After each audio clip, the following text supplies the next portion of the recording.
नमस्कार दोस्तों। बहुत सारे लोग मुझसे पूछते हैं कि मैं संगीत सीखना चाहता हूँ, मुझे संगीत बहुत पसंद है, लेकिन समझ नहीं आता है कहाँ से शुरू करें।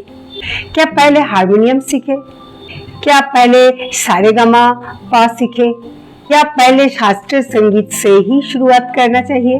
रोज कितने देर रियाज करें। अगर उम्र हो चुका है 40, 50 या 60 से अधिक, तो सोचने लगते हैं क्या इस उम्र में क्या संगीत सीखना संभव है।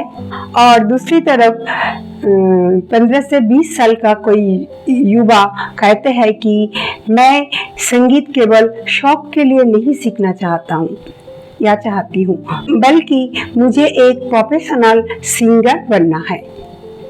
तो क्या उसकी ट्रेनिंग भी वही होगी जो लोग शौक से सीखना चाहते हैं और जो प्रोफेशनल सिंगर बनना चाहते हैं? नहीं, बिल्कुल नहीं। शुरुआत का आधार बिल्कुल एक जैसा हो सकता है, लेकिन आपका गोल आपका म्यूजिकल जर्नी का रास्ता तय करेगा। आज मैं आपको बहुत प्रैक्टिकल तरीके से बताऊंगी कि एक बिल्कुल बिगिनर अपनी म्यूजिकल जर्नी कैसे शुरू करे, चाहे उसकी उम्र 15 हो या 65 हो। सबसे पहले आप तय करें आप संगीत क्यों सीखना चाहते हैं। अपने आप से प्रश्न करें, मेरा गोल क्या है। क्या अपनी खुशी के लिए आप गाना चाहते हैं, भजन, पुराने गाने या फिल्मी सॉन्ग जिसे आप बहुत अच्छा से गाना चाहते हैं, या कैराओके में अच्छा से गाना चाहते हैं, इंडियन क्लासिकल म्यूजिक सीखना चाहते हैं, या भविष्य में एक प्रोफेशनल सिंगर बनना चाहते हैं। मान लीजिए कोई 55 साल की व्यक्ति वो गाना सीखना चाहते हैं, वो अपना पसंदीदा गाना बहुत अच्छा से गा सके। और दूसरी तरफ कोई 17 साल का विद्यार्थी जो प्लेबैक सिंगर या एक प्रोफेशनल सिंगर बनना चाहते हैं, वो गाना सीखना चाहते हैं। तो क्या मैं दोनों को एक ही जैसा ट्रेनिंग दूंगी? दोनों को मैं एक ही जैसा ट्रेनिंग नहीं दूंगी। इसीलिए पहले गोल तय करिए, फिर रास्ता चुनिए। पॉइंट 2, अपनी कंफर्टेबल स्केल या सा पहचानिए। सबसे पहले अपना सा ढूंढना। किसी दूसरे सिंगर का स्केल देखकर अपना स्केल तय ना करें। हर आवाज अलग होती है, तो इसलिए हर व्यक्ति का स्केल या सा अलग होते हैं। हारमोनियम, कीबोर्ड या तानपुरा ऐप में सा बोलिए, बहुत कंफर्टेबली सा को बोलिए। सा। ध्यान रहे आवाज को ना नीचे ले जाना है, ना आवाज को दबाना है, ना आवाज को खींचना है, और ना गले पर प्रेशर देना है। सा को जब आप लगाए सुर में, तो इन बातों पर आपको ध्यान रखना होगा। जिस पिच पर आवाज आपको बहुत कंफर्टेबल और स्मूथ लगे, तो वही नोट के आसपास ही आपका प्रैक्टिस रखिए। शुरुआत में एग्जैक्ट पिच समझ में नहीं भी आए, कोई समस्या नहीं। एक अच्छे शिक्षक के मदद से बाद में इसे सही तरीके से निर्धारित किया जा सकते हैं। 3, पहले सुर को पहचानना सीखिए। आप पहले गाना सीखने की जल्दी मत कीजिए। सबसे पहले अपना कान और आवाज के बीच में कनेक्शन तैयार करें। जो सा आप बोलते हैं वो बिल्कुल स्थिर और साफ होना चाहिए। हारमोनियम पर सा बजाइए, पहले सुनिए, फिर उसी आवाज में अपनी आवाज को मिलाइए। फिर सारे बजाइए, जब सारे हो जाए फिर सारे गामा या मा गा रे सा। इसी तरह सरल स्वर को बजाते हुए आप प्रैक्टिस करें। इस छोटी सी प्रैक्टिस का उद्देश्य गाना नहीं, उद्देश्य है जो स्वर कान सुन रहा है वही स्वर आपका आवाज प्रोड्यूस कर पा रहा है या नहीं। कोशिश करना है जो स्वर कान सुन रहा है वही स्वर आपका गला को प्रोड्यूस करना है। पॉइंट 4, सुर के साथ ताल को भी पहला दिन से ही सीखिए। एक बड़ी गलती है, पहले हम सुर सीख लेते हैं, बाद में हम ताल को फोकस करते हैं। ऐसे मत कीजिए। शुरुआती दिन से ही आप ताल को आपका प्रैक्टिस का एक हिस्सा बनाइए। हाथ में 1 2 3 4, 1 2 3 4, 1 2 3 4, 1 2 3 4, सा रे गा मा पा धा नी सा नी धा पा मा गा रे सा। इसी तरह शुरुआती में आप हर स्वर पर एक एक बीट क्लैप लगाते हुए प्रैक्टिस करें। इससे आपका सुर और लय दोनों ही डेवलप हो जाएगा। आगे जाकर जब आप गाना या कराओके सॉन्ग गाएंगे तब आप देखेंगे यही फाउंडेशन आपको बहुत काम आएगी। 5, शुरुआत में बहुत सारे राग या अलंकार नहीं। बहुत सारे बिगिनर्स शुरुआत में बहुत एक्साइटेड रहते हैं। उनको लगता है कितने अलंकार सीखे, कब राग सीखे, कब तान सीखे, कब गाना गाना शुरू करें। क्वांटिटी नहीं, एक्यूरेसी पर ध्यान देना पड़ेगा। मेरी सलाह है कि शुरुआत में क्वांटिटी पर नहीं, एक्यूरेसी पर ध्यान रखिए। शुरुआती में आप शुद्ध स्वर को बहुत अच्छा से फोकस करें, फिर आप सरल अलंकार सारे गामा पा धा नी सा नी धा पा मा गा रे सा या सारे गामा रे गा मा पा धा नी, इस तरह सरल अलंकार को धीमी लय में प्रैक्टिस करें। फिर धीरे धीरे उसे तेज लय में बोलने का अभ्यास करें।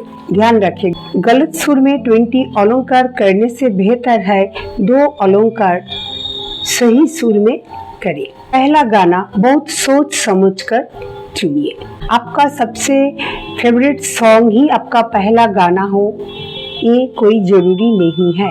हो सके उसमें बहुत हाई नोट्स हो, बहुत सारे हरकतें हो, बहुत बड़ी वोकल रेंज हो, थोड़ा मुश्किल रिदम हो। सो बिगिनिंग के लिए ऐसे गाना चुनिए जिसकी मेलोडी सरल हो, कंफर्टेबल रेंज हो, बहुत ज़्यादा हाई नोट पे ना हो और जिसकी रिदम आसानी से समझ में आए। और एक बहुत महत्वपूर्ण नियम, 10 गाने आधे अधूरे सीखने से बजा कोई भी एक गाना को चुनिए और वो गाना पहले बहुत अच्छा से कंप्लीट करें। वो गाना का सुर सुनिए, लिरिक्स समझिए, फिर छोटे छोटे लाइन का सुर सीखिए, एक एक करके लाइन का सुर सीखिए।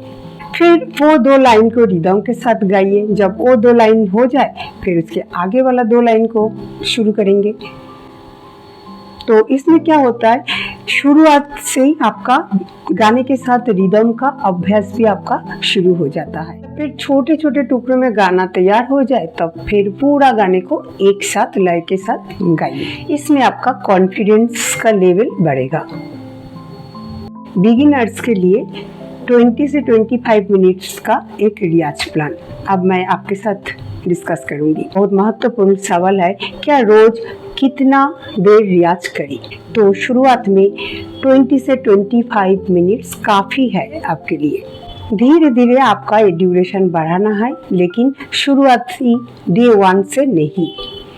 तो शुरू में आपको 20 से 25 मिनट्स का ही सेशन रखना है। तो इसे कैसे फॉलो करें? पहले 3 मिनट हमिंग करें गले में बिना प्रेशर डालते हुए।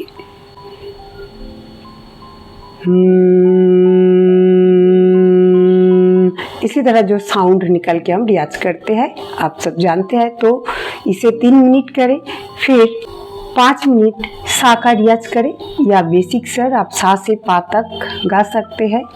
तो सिंगल सा या सा रे गा मा पा मा गा रे सा, बेसिक स्वर या केवल सा। 5 मिनट 5 मिनट लय या ताल का अभ्यास करें। 1 2 3 4 सा रे गा मा 1 2 3 4 पा धा नी सा 1 2 3 4 सा नी धा पा 1 2 3 4 मा गा रे सा। तो हाथ में 1 2 3 4 क्लैप देते हुए आप सारे गामा पाधा निसा गा सकते हैं। 5 मिनट रोज इस तरह सरल स्वर को बोलते हुए लय का अभ्यास करें ताकि आपका बॉडी में एक छंद तैयार हो। और फिर 5-7 मिनट का आप आकार गा सकते हैं या बिल्कुल सरल कोई गाना हो उसे आप गा सकते हैं। लेकिन एक दिन 1 घंटा रियाज करके फिर कोई दिन गैप कर दिया, ऐसे करने से बेटर एवरीडे 20 से 25 मिनट का एक सेशन पक्का करें। आप प्रश्न है कि यंग और ओल्डर बिगिनर्स का रियाज एक ही जैसा होना चाहिए? यहाँ एक बात समझना है आपको, म्यूजिक सीखने के लिए कोई भी मैक्सिमम एज नहीं है, लेकिन म्यूजिक सीखने से पहले आपको गोल तय करना बहुत जरूरी है, क्योंकि गोल का अनुसार ट्रेनिंग का इंटेंसिटी बदल सकती है। मान लीजिए एक 18 साल का विद्यार्थी कहता है मुझे प्रोफेशनल सिंगर बनना है, फिर उसके लिए केवल 20 मिनट्स कैजुअल रियाज काफ़ी नहीं होगा और धीरे धीरे ट्रेनिंग में ये सारी चीज़ें शामिल किया जाना चाहिए। वॉइस कल्चर, ब्रीथ कंट्रोल, सुर और ईयर ट्रेनिंग, अलंकार और पलटा, लय, ताल, classical foundation, range development, voice modulation, different singing style और परफॉर्मेंस ट्रेनिंग। उसका रियाज धीरे धीरे 45 मिनट से 1 आवर 1 घंटा की होना चाहिए आवश्यकता है और स्वर के अनुसार उसके अधिक स्ट्रक्चर्ड होना चाहिए। लेकिन इसका मतलब ये नहीं है कि पहला दिन ही 3 घंटा रियाज करने लगेंगे। धीरे धीरे रियाज उसे बढ़ाना है तो पहले 40-45 1 घंटा, फिर वो धीरे धीरे 2 घंटा 3 घंटा की ओर बढ़ेगा, लेकिन एक दिन में नहीं, धीरे धीरे प्रॉपर गाइडेंस के माध्यम से उसको आगे बढ़ना होगा।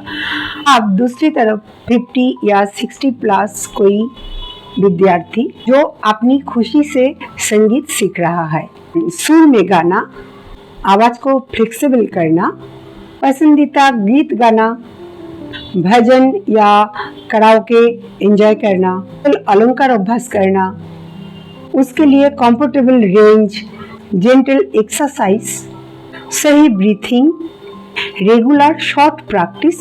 इसलिए एक सिंपल फॉर्मूला कहूँगी, फाउंडेशन सबका एक, लेकिन ट्रेनिंग गोल के अनुसार। प्रोफेशनल सिंगर बनने वाला यंग लर्नर को depth plus discipline plus diversity चाहिए और रिक्रिएशनल लर्नर को चाहिए comfort plus consistency plus enjoyment. अपनी आवाज रिकॉर्ड करना शुरू कीजिए। मोबाइल फोन आपका बहुत अच्छा टीचर बन सकता है।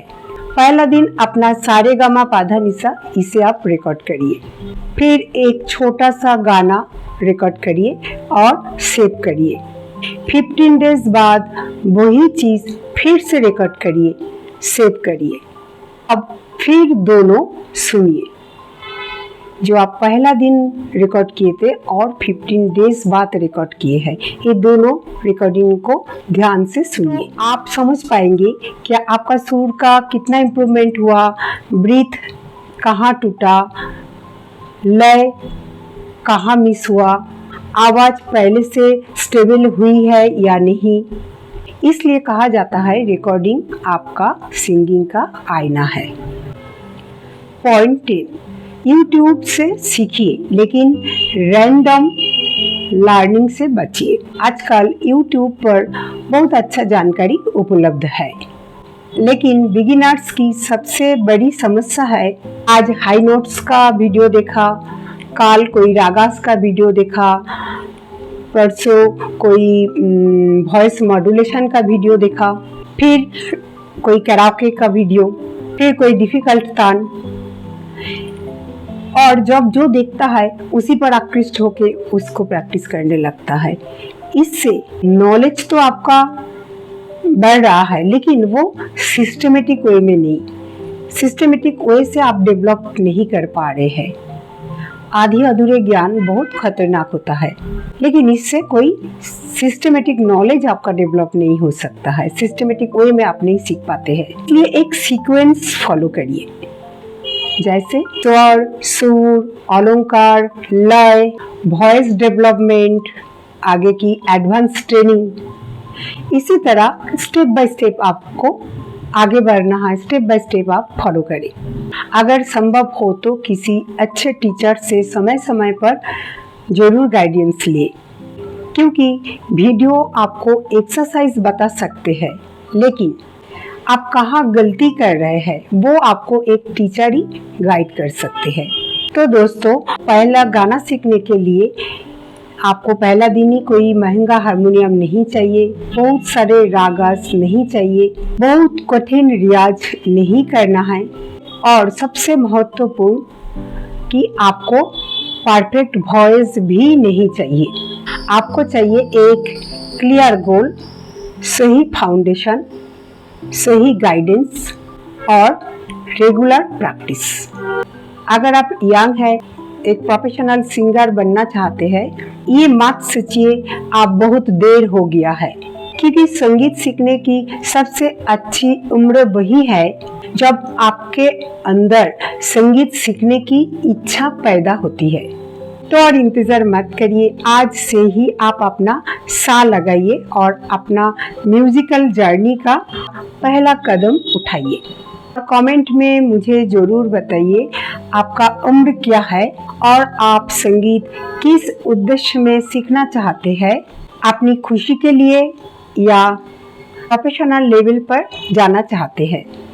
आपके जवाब के आधार पर अगले वीडियो में एज ग्रुप और गोल पर आपका रियाज प्लान मैं बताऊंगी, तो उसे आप फॉलो करें। फिर मिलते हैं अगले वीडियो में। धन्यवाद।